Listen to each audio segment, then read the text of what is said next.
नमस्कार. आज आपण 23व्या श्लोकाचा अर्थ जाणून घेणार आहोत. श्लोक 23.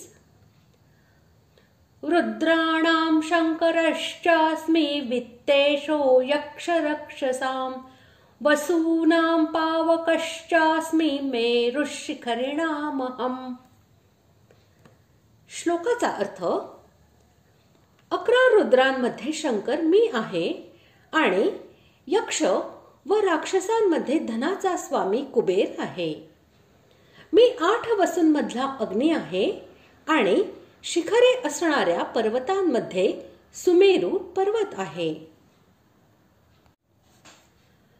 हर, बहुरूप, त्र्यंबक, अपराजित, वृषाकपी, शंभू, कपर्दी, रैवत, मृगव्याध, शर्व आणि कपाली यांना 11 रुद्र असे म्हणतात. यांपैकी शंभू म्हणजे शंकर हा सर्वांचा अधीश्वर म्हणजे राजा आहे.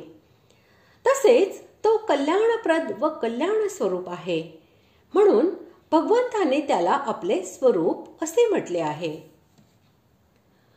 कुबेर हा यक्ष राक्षसांचा राजा तसेच त्यांमधील श्रेष्ठ आहे.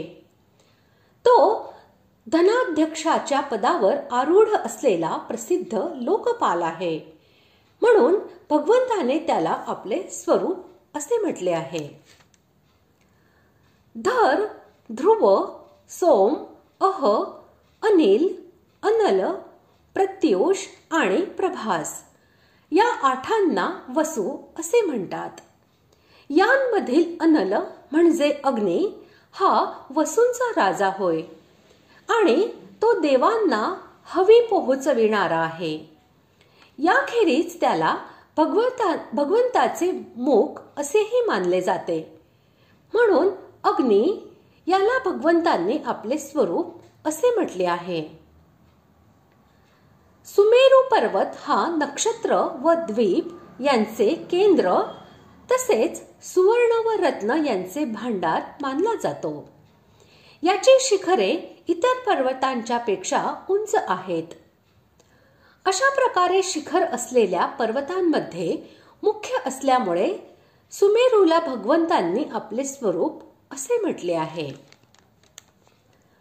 अशा प्रकारे आज आपण 23व्या श्लोकाचा अर्थ जाणून घेतला.